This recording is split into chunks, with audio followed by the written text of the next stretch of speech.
बिल्कुल निश्चित रूप से कार्रवाई होगी। महंगी वाली सड़क इसकी एनओसी 1 साल हो गई मिले हुए, लेकिन अभी तक उसका काम चालू नहीं हुआ। 1 साल उनके आदर्शों को हम हमेशा हर साल याद करते हैं और हमें नई पीढ़ी को उनके आदर्शों को हम जैसे मुगल थे, हाँ अकबर जैसे मुगल को अकबर को हराया, मुगलों को सेना को परास्त किया, ऐसे महान योद्धा को हम हमेशा याद करेंगे। उनके वीर गाथाओं को सुनकर हमारे आने वाली पीढ़ियों को बताएंगे कि ऐसे महान योद्धा का हम स्मरण करें और उनके बताए आदर्शों का हम हमारे जीवन में उतारे। क्या संदेश देना चाहोगे समाज को? समाज को यही कि हमारी संस्कृति को बचाए रखे, हम सब संगठित रहे, भाईचारे के साथ रहे, मिलजुल कर रहे, यही शिक्षा में आगे बढ़े। यहाँ पे एक ठेके को लेकर भी मोर्चा चढ़ा है कि ठेके को हटाई जाए, आपने आश्वासन भी दिया है कि ये ठेका हट जाएगा। इनकी वाजिब मांग है बच्चों की, यहाँ के सभी ग्रामीणों की मांग पे बिल्कुल निश्चित रूप से कार्रवाई होगी। महंगी वाली सड़क इसकी एनओसी 1 साल हो गई मिले हुए, लेकिन अभी तक उसका काम चालू नहीं हुआ। 1 साल नहीं हुई है, अभी मिली है। कल मैं जब वहाँ कवरिंग करा तो वहाँ के लोगों ने बताया कि विधायक साहब ऐसे बोल रहे हैं कि मिल गई। इसकी कई अलग अलग स्टेज में मिलती है, वाइल्ड लाइफ, वन विभाग, फिर उसकी अलग अलग तरीके से मिलती है। कब तक चल जाएगा सर इसका? प्रक्रिया चल रही है, जल्दी कार्रवाई जल्दी हो जाएगा। तो देख सकते हो जिस कार्यक्रम को लेकर क्या कहोगे?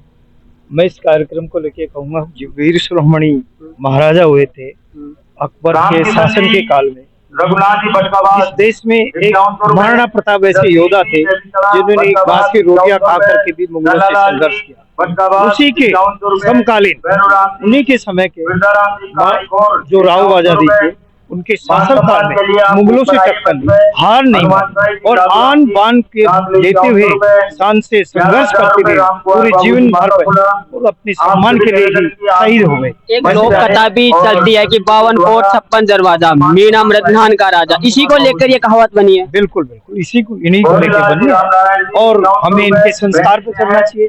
हमारे आदिवासी समाज को इनका अनुसरण करना चाहिए और जो हमारी संस्कृति है, हमारे संस्कार हैं, उनको बचाना चाहिए ताकि हमारा गौरवंत समाज हमेशा के लिए। जैसे कि अभी यहाँ बात हो रही थी कि इनका जो किला है उसका अस्तित्व धीरे धीरे समाप्त हो रहा है। हाँ, जो किला था राव दादाजी का, वो अभी जीर्ण शीर्ण की हालत में है।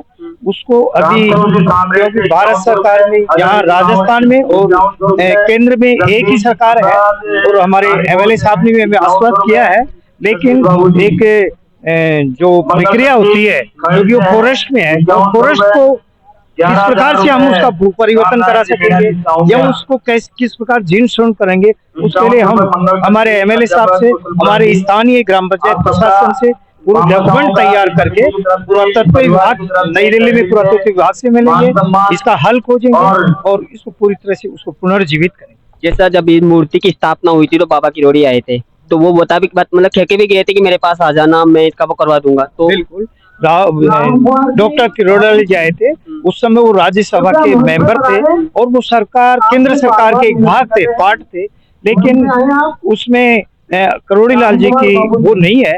हमारी जो यहाँ की कमेटी बनी हुई है, मैं इसको मंजूर करता हूँ कि जो राव दादा की कमेटी है वो हमारा स्थानीय प्रशासन कमजोर रहा और किसी प्रकार का डॉक्यूमेंट तैयार नहीं किया।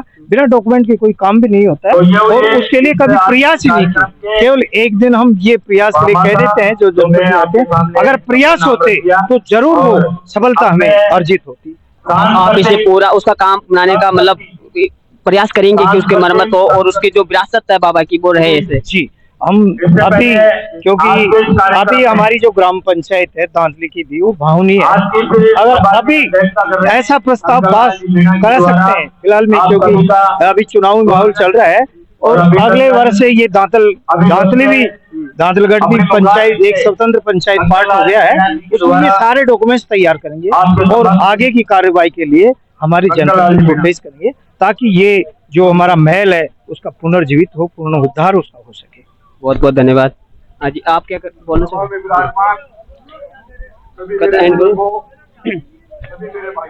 नमस्कार दोस्तों, मेरा नाम है रमेश मीणा और आप देख रहे हैं ग्रामीण दर्पण न्यूज मीडिया। जय हिंद, जय भारत।